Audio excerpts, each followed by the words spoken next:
Eruvin Daf Peva Vamoud Aleph. Bonjour. Aujourd'hui, c'est le Daf des Mishnayot. Le Hamoud des Mishnayot. On va avoir plusieurs Mishnayot. Donc, plusieurs sujets. Bezrat Hashem. On te prend 3 lignes avant la fin du Hamoud précédent.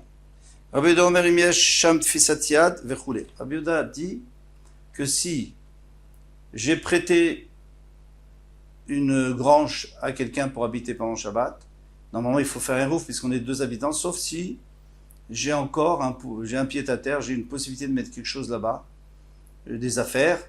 Donc à ce moment-là, c'est comme si on habitait ensemble, donc on n'a pas besoin des roufs. Comment on appelle quel est l'exemple de tfisat yad, c'est-à-dire que j'ai un droit sur la maison que j'ai prêtée ou que j'ai louée.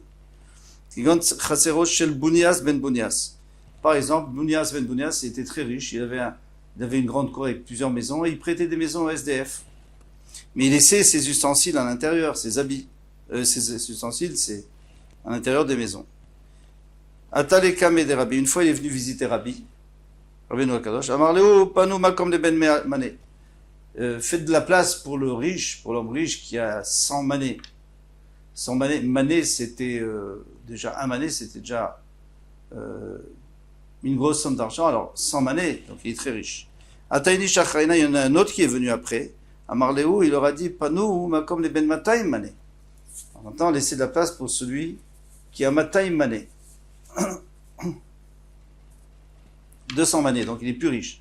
Amar lefanav Rabbi Ishmael Rabbi Yossi, Rabbi Ishmael Rabbi Yossi, il a dit discrètement à Rabbi, Aviv Shelze, yesh lo lef sfinot bayam. Le père de Bonias, Ben Bonias, et il s'appelait Bonias lui-même, eh bien il a 1000 bateaux dans la mer, il est milliardaire. Au Kenegdan elef ayarot bayavasha. 1000 villes qui lui appartiennent sur terre. Et toi tu dis que l'autre est plus riche, mais non, c'est lui qui est beaucoup plus riche. Amar, il lui a dit, lorsque un jour tu rencontreras son père, et Morlo dit-lui, pourquoi il l'a envoyé devant moi avec des habits tellement simples? Sur ses habits, je n'ai pas vu qu'il était tellement riche. Il aurait pu l'envoyer avec des habits plus onéreux.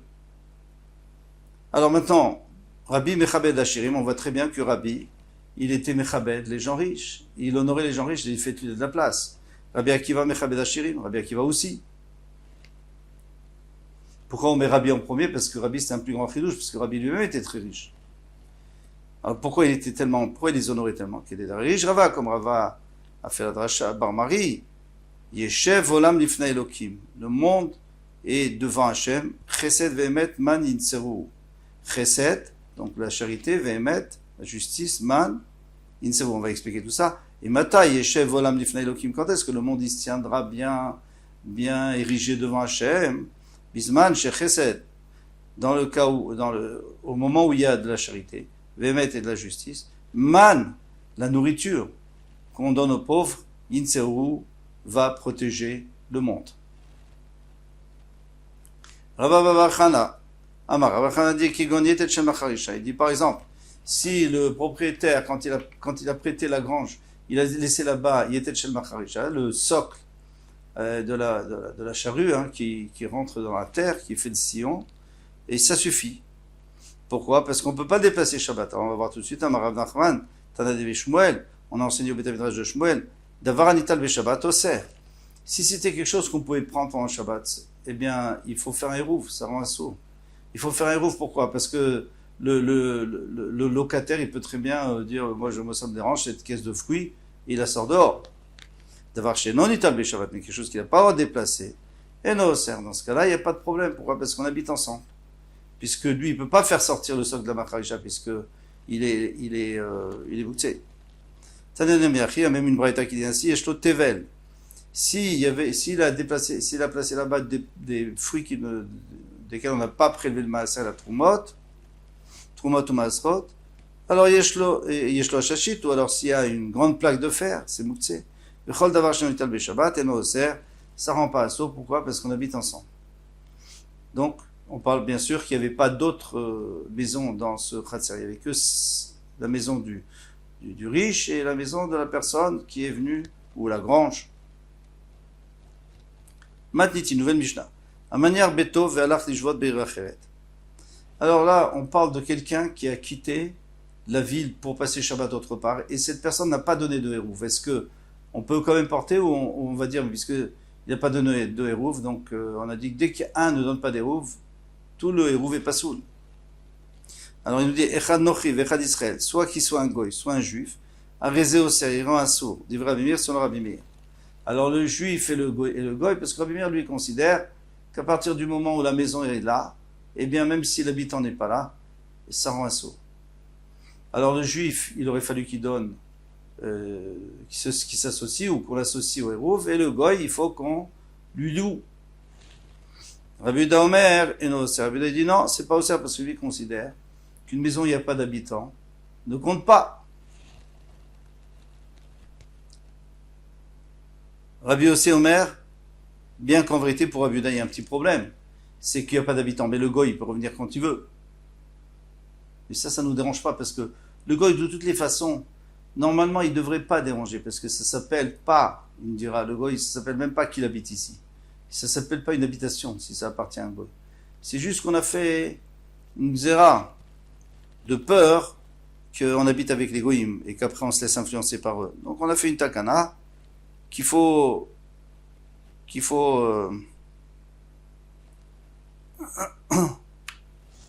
faire, il faut racheter deux. Mais ici on va pas faire une takana puisqu'il n'est pas là. Rabbi Yossi Omer Nochi Oser, Israël et Noser. Rabbi Yossi lui dit tout simplement, le goy il est Oser parce qu'il peut revenir pendant Shabbat. Israël et Noser, Shender Israël Shabbat parce qu'il peut pas revenir pendant Shabbat puisqu'il est en dehors du trou.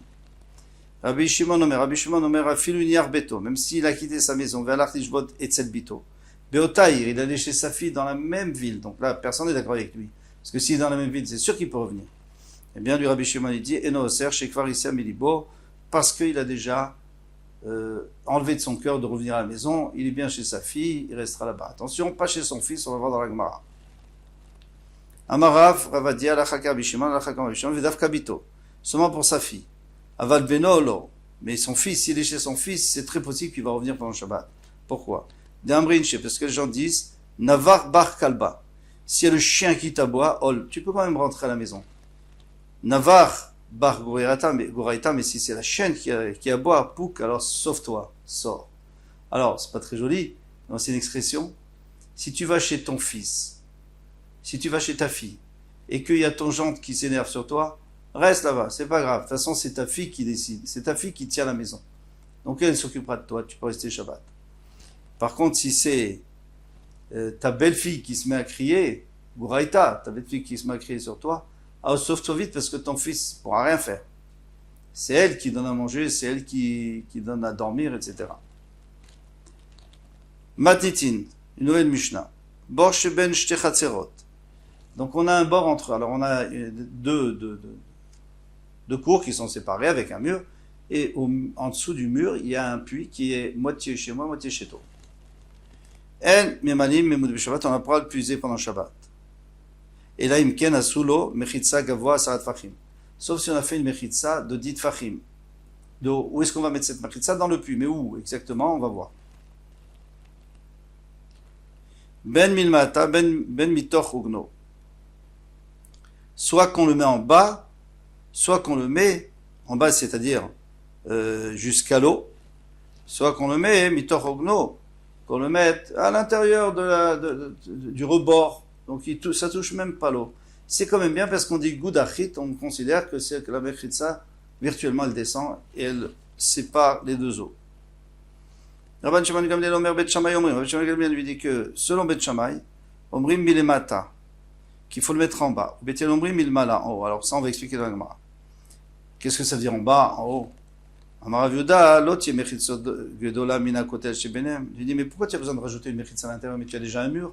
Et le mur, il passe sur le puits, donc on peut considérer que le mur descend et il coupe le puits en deux, donc il n'y a aucun problème. Il n'y a même pas besoin de faire une clôture à l'intérieur.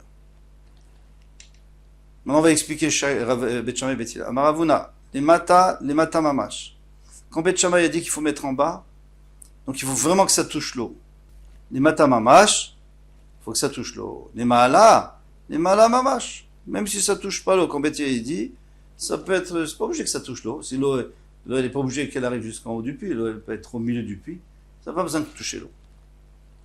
Vézé, bébor, mais tout le monde est d'accord que ce soit à l'intérieur du puits quand même.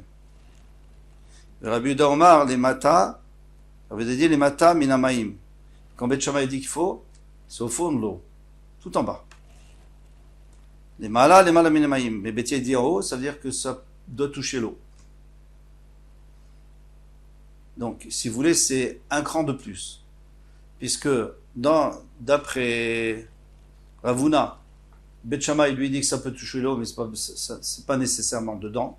Et Bet Hillel, il dit ça n'a pas besoin de toucher l'eau. Tandis que d'après Rabbi Yehuda, d'après Bet Shammai, ça doit être complètement au fond de l'eau, pour vraiment couper l'eau en deux.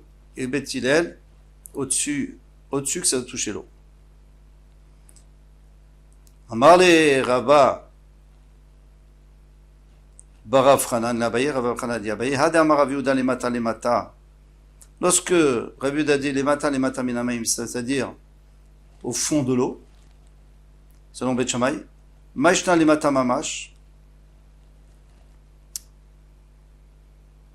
Quelle différence?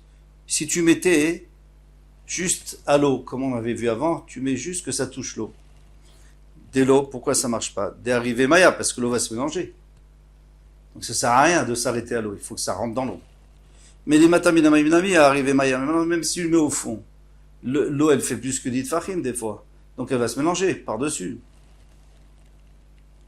Donc ça sert à rien. Amarle, lo shami alach, Adam Rav Yehuda, t'as pas entendu ce qu'a dit Rav Yehuda, Amarav, Rav Yehuda, ou Matouba, Mishum Rabbi Chia, il y en a qui disent que c'est Rabbi Chia, Tsarir Shihiraou, Rocher Kadim Lemala Minamaim Tefar. Quand on a dit qu'on met la chetza au fond de l'eau, d'accord, mais il faut qu'elle dépasse de 1 tefar au-dessus du niveau de l'eau, pour qu'on voit bien que c'est séparé. Alors ça répond tout.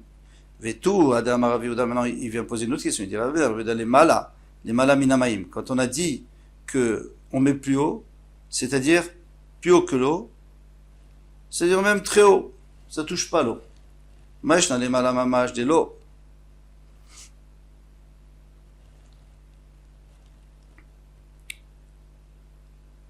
Pardon. Quand on dit les malaminaïm, c'est que ça touche l'eau. Maïchena les malamamash, de l'eau arrivé maya. Non, c'est ce que j'avais dit au début. Hadam aravidan les malaminaïm, c'est-à-dire au-dessus de l'eau. Et ça touche l'eau. Maïchena, en quoi c'est mieux les malamamash de l'eau? Pourquoi?